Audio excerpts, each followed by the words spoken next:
Podium Podcast. Lo mejor está por escuchar. ¿Se imaginan el sufrimiento de quedarse sin fuerzas a mediodía? ¿Se imaginan que el dolor o la falta de concentración les impide hacer vida normal? ¿Se imaginan que nadie los crea? Esa es la realidad de los pacientes con fatiga crónica. Es incomprensión lo que hay, porque básicamente lo que te dicen es, oye, yo también a veces estoy cansada. Y yo les digo, sí, pero tú te sientas y te repones, o te vas a dormir y al día siguiente te has repuesto. Sí, porque cuando tú lo explicas parece una broma. No se creen, no, es que estoy cansado todo el día, ya, y ellos te dicen, ya, yo también. Y les dices, ya, pero es que yo no recupero. Cuando yo me paro es porque no puedo más, pero no es no me puedo más, descanso y sigo, es que no puedo más y aunque descanse no recupero. Y entonces es como, no sé, como un móvil viejo que la batería ya no carga. Un síndrome de fatiga crónica sería un teléfono que ha estado recargando pues 2 días, entonces cuando lo pones en marcha puedes hacer de todo, pero al cabo de 2 horas se ha fundido. ¿Por qué esta incomprensión? ¿Es por desconocimiento? ¿Es porque mucha gente no lo considera una enfermedad?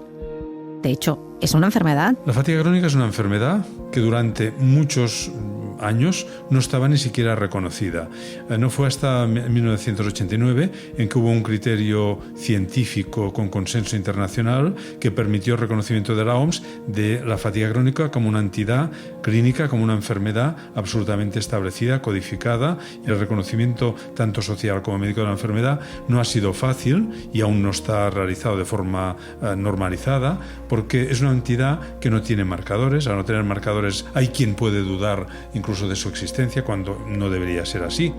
El doctor Fernández Solá nos acaba de dar el dato que forma la tormenta perfecta de quienes sufren esta enfermedad.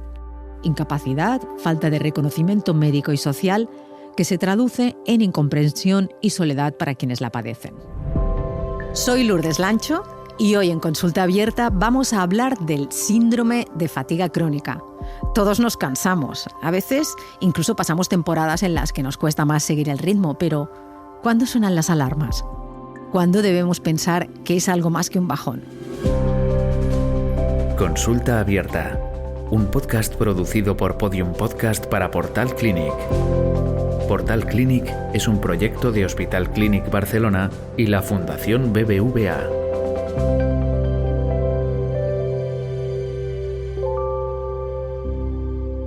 La fatiga se podría definir como la incapacidad para mantener una actividad continuada y en este caso lo llamamos crónica cuando el paciente lo tiene más de 6 meses y también exigimos que tenga una repercusión importante en su actividad de tal manera que no pueda hacer ni la mitad de las cosas que hacía habitualmente. Es decir, es una enfermedad que no permite hacer una actividad continuada, física y cognitiva, durante tiempo y que afecta mucho a la actividad y calidad de vida del paciente. Estamos escuchando al doctor Joaquín Fernández Solá, que es jefe de la Unidad de Síndromes de Sensibilización Central del Clínic de Barcelona y uno de los mejores especialistas en esta enfermedad.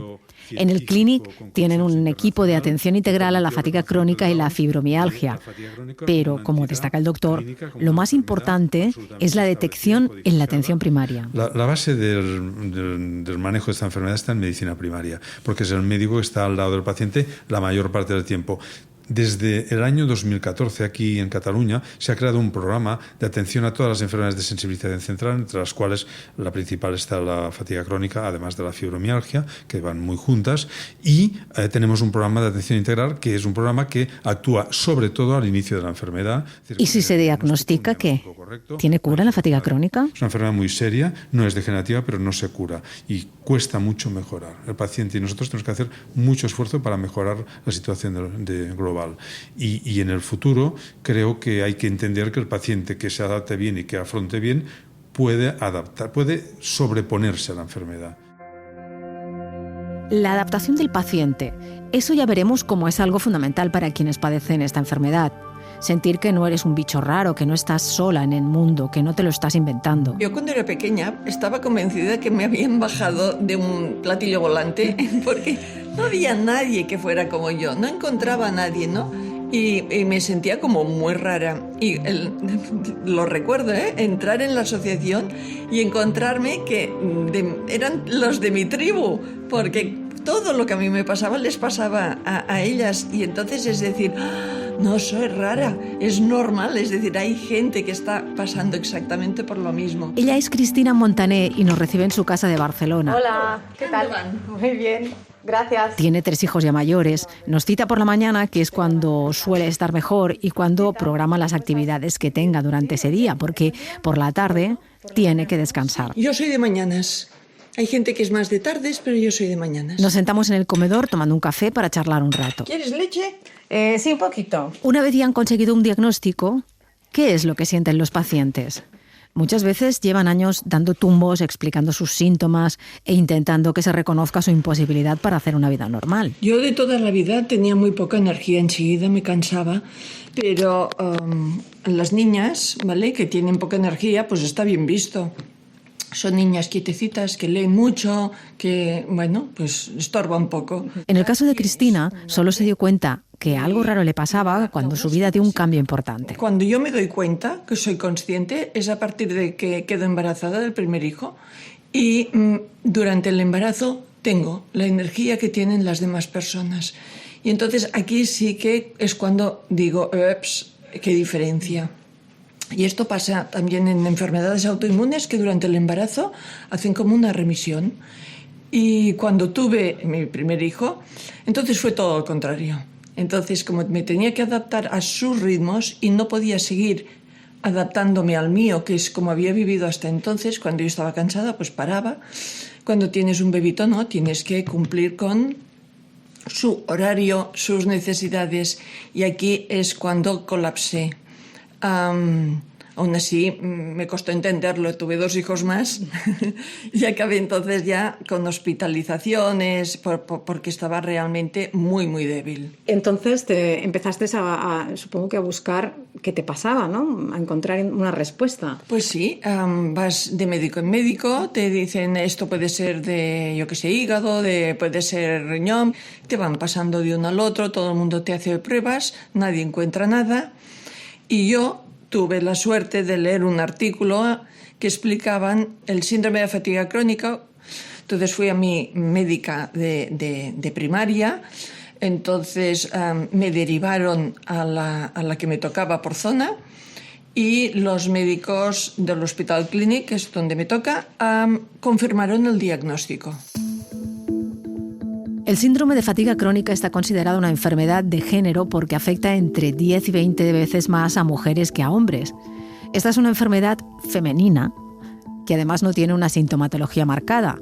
Se convierte así en una enfermedad estigmatizante. Todas las enfermedades que afectan directamente a mujeres no se diagnostican y no se tratan igual que las enfermedades de hombres. ¿Confirmamos con el doctor Fernández Solá? ¿Es la fatiga crónica una enfermedad estigmatizante para las mujeres? Pues sí, desgraciadamente esto ha sido así, pero ahora sabemos por criterios científicos y por evidencia de lo que está pasando fisiopatológicamente en esta enfermedad que no es este el concepto adecuado. Es decir, esta es una enfermedad con base genética, es mucho más frecuente en mujeres, 20 veces más en mujeres que en hombres, pero esto no es porque sí, es porque sobre esta base genética, si existe durante mucho tiempo el efecto de los estrógenos, de las hormonas femeninas, la percepción de fatiga a nivel central, a nivel cerebral, que es donde se reconoce como un síntoma importante, se incrementa. Es decir, en las mujeres la percepción de fatiga, los estrógenos lo incrementan y a lo largo de la vida, sobre todo las mujeres que han estado sometidas a más estímulos estrogénicos, el ejemplo clásico sería la que toma anticonceptivos orales durante mucho tiempo o la que tiene endometriosis, que tiene unos niveles más altos de estrógenos, desarrolla mucho más fatiga. Y esta enfermedad, que hasta hace poco no hemos corroborado su manera, cómo se desarrolla su fisiopatología, hasta ahora se había interpretado como un hecho menor, como una cosa asociada a los trastornos, diríamos, climatéricos, los trastornos premenstruales de la mujer o de la menopausia, y como un hecho banal, cuando todo el mundo se cansa, y se había incluso banalizado, como culpabilizando a la paciente y estigmatizando a la paciente. Para un paciente ir al médico y que el médico te juzgue y que... la palabra sería que como que tus síntomas no son importantes. Que minimice los... Sí, ¿vale? Es súper frustrante. De hecho, para la mayoría de las pacientes es lo peor. No es de extrañar que una parte importante de la atención a estos pacientes sea la ayuda psiquiátrica y psicológica. Esther Gómez es psiquiatra de la Unidad de Fatiga Crónica del Clínic. Es muy importante el diagnóstico. Lo que tú acabas de comentar es una realidad. Cuando la persona conoce el diagnóstico o cuando la persona mantiene una atención, ya solamente el hecho de ser atendido, de que se le reconozca, de que se sepa, que se le trate como una persona que tiene un problema importante, les alivia. De hecho, al inicio de cuando empecé a atender a estas personas, que mayoritariamente son mujeres, pues a mí me sorprendía porque me daba la impresión de que yo hacía muy poco o que no hacía casi nada, pero las personas estaban agradecidas. Y yo creo que parte es este reconocimiento de que es algo que les ha tocado, que les ha tocado vivir y que no depende de ellos y que realmente esos consejos que se suelen dar desde fuera, venga, depende de ti, te tienes que animar, pues no sirve y que es una realidad que les ayuda a entender mejor también por qué están así. Pero al principio hemos escuchado a un hombre que también se sentía como un móvil sin batería la mayor parte del día. Una de las secuelas del COVID en algunos pacientes es la fatiga crónica y eso ha hecho que, primero, afecte a más hombres y, segundo, que esta enfermedad se haga más visible o por lo menos hablemos más de ella. Un cortado, por favor. No, gracias. La vida de Daniel Pérez cambió cuando le diagnosticaron fibromialgia, pero luego padeció COVID y le quedaron secuelas persistentes. Y la fatiga crónica es una de ellas, y con eso ya su vida dio un vuelco definitivo. Es horrible. Yo tenía una empresa pequeña, la tuve que cerrar porque no podía. De hacer muchas cosas en casa, ahora prácticamente no hago ninguna. Te sientes como una planta, te sientes un estorbo, te sientes inútil, entonces tienes que ver que, puedes ayudar de otra manera. No quizás físicamente, pero sí de otras maneras y tienes que seguir adelante porque es que no queda otra. Te sientes como una planta, como un inútil. Tanto Daniel como Cristina tienen claro que para ambos fue crucial tener un diagnóstico y que su entorno pudiese entender bien lo que les pasaba. Lo que tienes que hacer a partir de ese momento es adaptarte. No hay otra. Es adaptarte a la enfermedad, conocerla. Y aquí sí tengo que decir que me fue muy, muy bien. Lo que realmente cambió mi vida es llegar a una asociación de enfermos, a una asociación de personas con síndrome de fatiga crónica. Y digo que me fue muy bien porque allí me encontré con gente que era exactamente como yo, les pasaba lo mismo que me pasaba a mí y eran más veteranas y me contaban trucos, ¿vale? Por ejemplo, porque decía, es que cuando plancho me quedo agotada. Y me decían, es que tienes que planchar a trocitos, es decir, te pones máximo 20 minutos y luego paras y haces otra actividad. Es decir, es en todo, que te van acompañando, te van quitando el drama y te van dando soluciones para todo. Yo he tenido la suerte de que en mi entorno, tanto si querían como si no, han tenido que ver lo que había, pero eres juzgada por todo el entorno. Por ejemplo, con los amigos lo que más, porque hay una cena, hay una comida y dices que no puedes ir y se lo cogen como una afrenta. En cuanto a la familia, como van viendo el día a día, ya ven que no puedes más. No les toca otra que reconocerlo. Otra cosa es que quieran vivir con alguien que tiene tan poca energía y tan poco recorrido o vida. Y entonces sí hay muchos abandonos, muchos maridos que dicen, yo quiero una compañera para viajar, para ir de paseo y no quiero estar toda la vida cuidando de mi pareja. Aprender a adaptarse a una vida de baja intensidad, a organizarse para aprovechar los buenos momentos.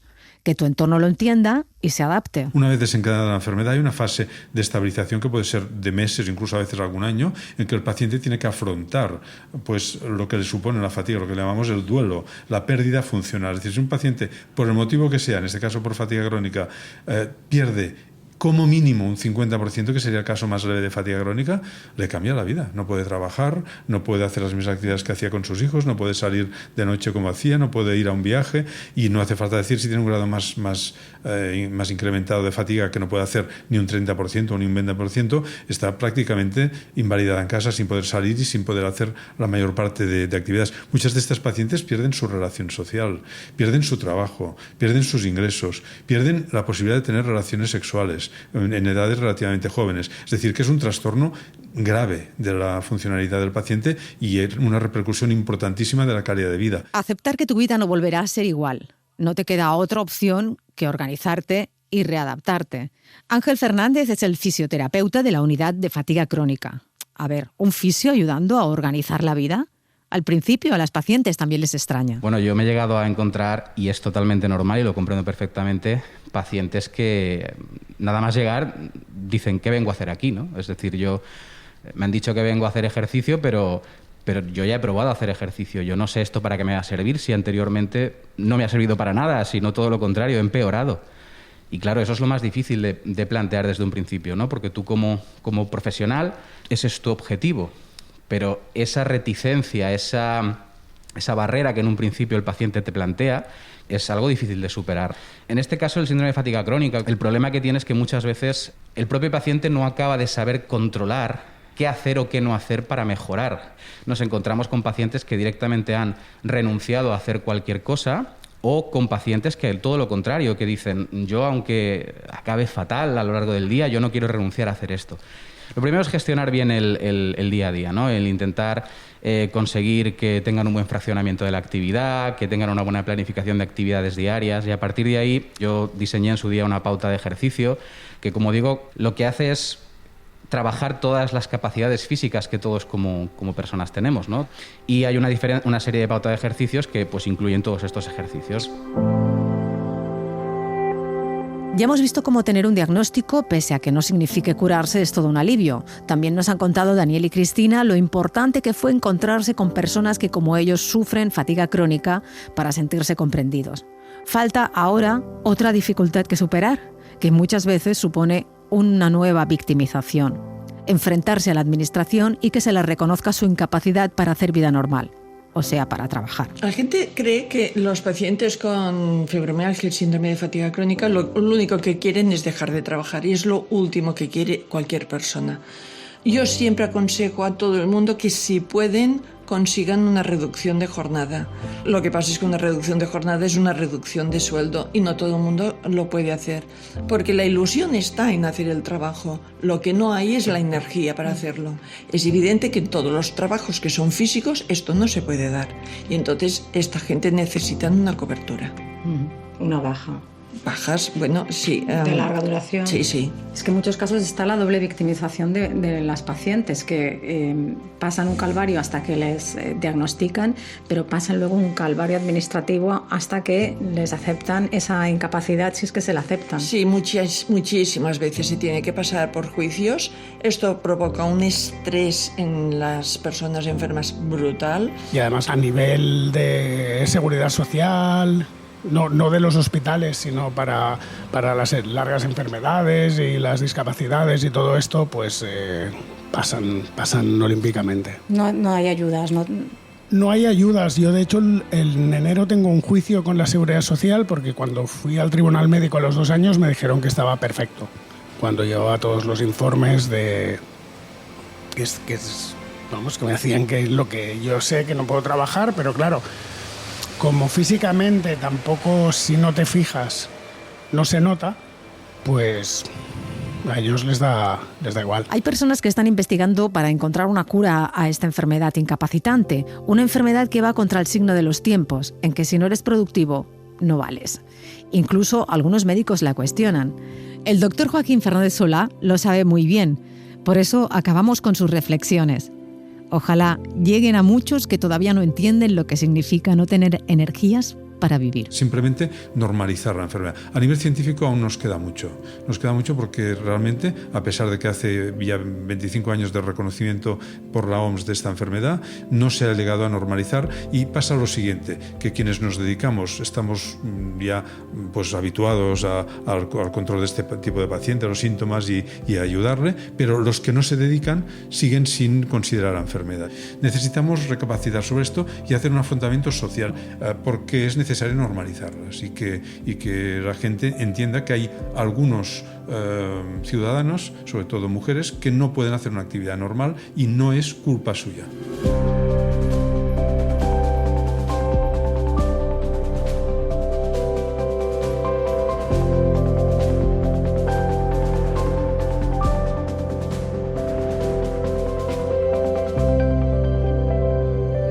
Consulta abierta. Un podcast producido por Podium Podcast para Portal Clinic. Portal Clinic es un proyecto de Hospital Clínic Barcelona y la Fundación BBVA.